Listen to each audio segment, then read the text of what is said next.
It's finally time for Monster Girl Club Bifrost. The Monster Girl Quest video is still in the works, I'm just also putting out smaller videos like this in the meantime. Sorry for baiting you like that. But enough about that, what exactly is this game, because I'm pretty sure most of you haven't heard of it. In the world of eroge, or adult gaming, there are several subgenres that are either rare or non-existent in safe-for-work gaming. Usually because the adult content ties into the core gameplay loop in some way. One of these is brothel management. Now, you might be thinking, wait, couldn't you get the same gameplay experience from a regular game about managing a different kind of business? Doesn't the brothel aspect only serve to inject adult content? And the answer to that is you technically could, but there's a unique gameplay identity here that just isn't very represented in the SFW gaming sphere, even though there are definitely ways to replicate it in a non-brothel setting. There are plenty of business management sims, but one of the core features of brothel management sims is that alongside the time and resource allocation element, there's also the aspect of matching employees with particular traits and skills to customers with particular needs and preferences. So the management of the staff becomes the main crux of the game, and everything boils down to the resources the workers generate and how you utilize those resources to make those workers even more profitable. Of the handful of this type of game that I've played, Monster Girl Club Bifrost is the best, and it's not even close. Oh, and just for full clarity, I'm going to be a bit more excessive with censoring than I usually am. There's a lot of subtle NSFW in the visuals that I don't want to slip through, and removing the uncensor patch broke a lot of the game for some reason, so this is the solution. The premise is simple. You wake up with no memory of the previous night, and you somehow manage to accrue ruinous levels of debt to a demon girl. Debt that you have zero chance of ever being able to pay off. Fortunately, she's willing to let you work it off by managing Club Bifrost, a Monster Girl brothel. Bifrost's profits can be used to increase your profits through upgrades, items, and new girls so that you'll be able to raise enough money to make the ever-increasing debt payments. As you might expect, if you don't have enough money to make a payment, that's the game's fail state. Pretty simple at its core. Now, I know I'm known for going into autistic details on the writing in my degenerate entertainment. I mean, I can talk about grammatical person and gooning in the same video, which is just amazing. I'm not joking, by the way. I literally did that in my Mushoku Tensei video. Yes, it is 5.5 hours long. That's what hyperfixation does to a motherfucker. But I'm not really going to talk about the writing of Monster Girl Club Bifrost. That's because the game definitely focuses on gameplay. There's not really all that much story to begin with, and what's there doesn't really have a lot going on, at least not for the purposes of one of my videos. But don't take that to mean it's bad, it's just pretty surface level. The characters are charming enough, there are quite a few funny moments, there's enough mystery to keep you intrigued on your first playthrough, you're meant to play multiple times, I'll explain later. And there are a metric fuck ton of endings to pick from, seeing as in addition to the true ending and a handful of generic side endings, each of the 26 types of Monster Girl you can recruit will have their own associated ending, each of which gets you a cute little scene of you falling in love with the girl who is fully Stockholm Syndromed by that point, and it's nice. Nothing special on a writing level, but it gives you the warm fuzzies. Now, it can be a bit uncomfortable in the beginning since the nature of the game is such that the girls aren't actually there willingly and very clearly aren't having a good time until they eventually do a complete 180. The game doesn't even attempt to explore the implications of this.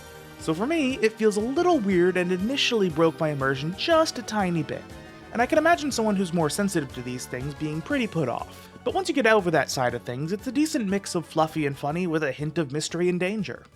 But enough about that. The gameplay is split up by in-game days, with each having a day period and a night period, with debt payments coming due weekly. During the day, you have a limited number of action points which you can use to train your girl's stats. This is also the time where you can buy girls and items, upgrade the club, send girls out on special jobs, and basically anything else that isn't about the primary moneymaker. Night is when the club opens up. Here, 90% of your job is choosing which girl will service each client, taking into consideration desired stats, unique customer traits that some girls can take advantage of, and client fetishes, which will give a multiplier if a girl with a compatible trait is chosen. Each girl will have a cooldown varying by species, and they also have both stamina and mental energy that you do not want to deplete. Stamina's not so bad as exhaustion will just cause a few temporary problems with the girl. Mental energy, however, is crucial. Deplete that and congratulations, you just gave the girl severe PTSD and she is now permanently catatonic. Don't do that. As I was writing that introduction to the gameplay, I was having a bit of difficulty figuring out where to start and what exactly I could say about the baseline mechanics that wouldn't require me to give an overview of an entirely separate mechanic for it to make sense. That's not even mentioning how those mechanics themselves would often require additional context to make sense. And that's when I realized what it is about this game that puts it above other brothel management sims for me. Aside from just generally being a pretty polished experience, it manages to be interconnected to the point of being impossible to fully compartmentalize, which is admittedly pretty fucking annoying when you're trying to break it down for a YouTube video. But on top of that, and despite the high complexity that allows for a lot of min-maxing if you're into that, the broad strokes of those connections are very intuitive when you're actually playing the game. You won't know the full extent of how everything works right away, and it definitely takes some time to understand the full long-term implications of your strategy, but you will for the most part know the basics of what immediate things you need to consider when deciding which actions to take and what the immediate consequences of that action will be. I know that doesn't make a whole lot of sense in the abstract, so let me explain with an example of how training works. The first question is which girl you want to train. You'll very quickly realize that action points are extremely limited, so there's a whole train of decisions and goals that'll inform that choice that I'm not going into here. When you're in the training menu, there are 2 categories of training with 4 options each that feed into 4 main stats and a bunch of others that aren't immediately relevant. So how do you pick the training? Well, let's start with the categories, soft and hard. The difference is simple. Hard training typically gives more experience to the girl than its soft counterpart, with the drawbacks being increased stamina and mental energy costs, and that there is no way to gain affection via hard training. Affection has a number of benefits, but the most substantial of those don't come into play in the short term. Contrast that with the other 3 main stats of obedience, lewdness, and technique, which are the primary driver for how effective your girls are during the night phase. You have to weigh the short-term growth of hard training to quickly push a specific stat or to bring a new girl up to par against soft training, which will pay dividends long-term, and is necessary for girl-specific endings, at the cost of less short-term effectiveness. So once you figure that out based on your preferences, goals, and playstyle, you pick one of the 4 options in that category. Well, for most girls, you only start out with 1 available per category because each specific training method has unlock requirements. Usually it's specific stat levels, which ties into the earlier decision. If you want to train affection, do you start with hard training to more quickly build up the stats for better training methods, or do you just go all in on soft? And naturally, the training methods give experience to different stats at different rates, which means you're encouraged to make your decisions with purpose. So you're thinking about how you're going to use your limited training opportunities to accomplish specific goals with specific girls, while also considering the cost in terms of stamina and mental energy. After all, depleting those in training means they can't work temporarily in the case of stamina, or permanently in the case of mental energy. And then you need to consider whether you want to buy consumables to replenish stats, or just wait for them to regen naturally. There are multiple factors informing your decisions as far as training goes, and every option affects multiple things. But it all makes sense, doesn't it? You know for the most part what's going on, and you aren't completely overwhelmed by information because despite there being a lot of information, most of it can be ignored while you're learning. The extra bits of learning are for optimization, not navigating the basics. And to be honest with you, it's pretty easy to start layering on the complexity when you're ready.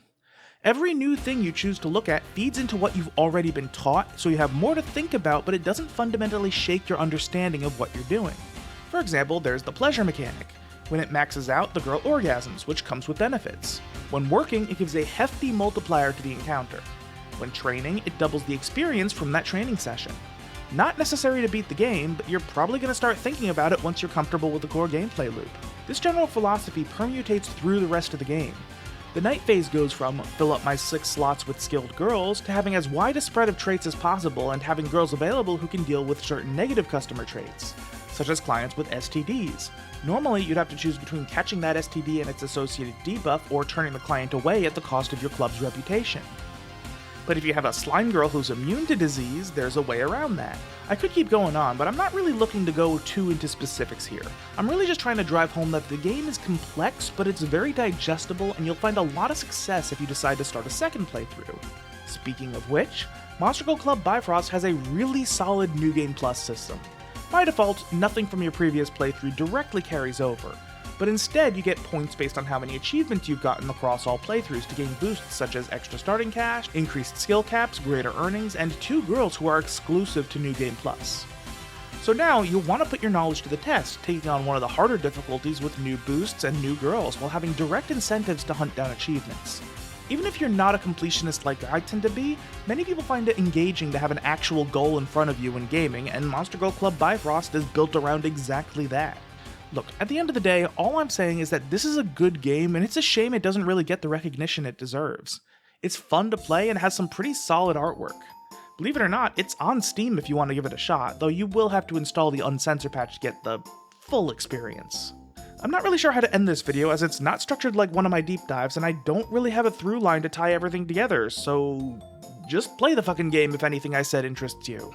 Thanks for watching. Like I said earlier, I'm still working on the Monster Girl Quest video. It's just taken a while, and work has gotten extremely busy for me, which will probably last at least another month. So I don't have a whole lot of free time at the moment. But I will keep working on that video, and some shorter ones if it continues taking a while. I do feel bad about the whole dad goes out for cigarettes and milk thing I tend to do, and I'd like to be able to put out some content every now and then, even when I've bitten off more than I can chew with a video idea. Again. Anyway, big thank you to my members, especially my $10 members, President Irina Vladimirovna Putina and Robert Lay. All members got to see this video early, so if that interests you, consider hitting the join button down below. And of course, please hit the various buttons to help me out, and tell me your thoughts and video suggestions in the comments. I always enjoy reading my comments. Even if I don't always respond, I do read them. Anyway, thanks again for watching, and I'll see you next time. Play the electro swing. Hit the road, Jack, and don't you come back no more, no more.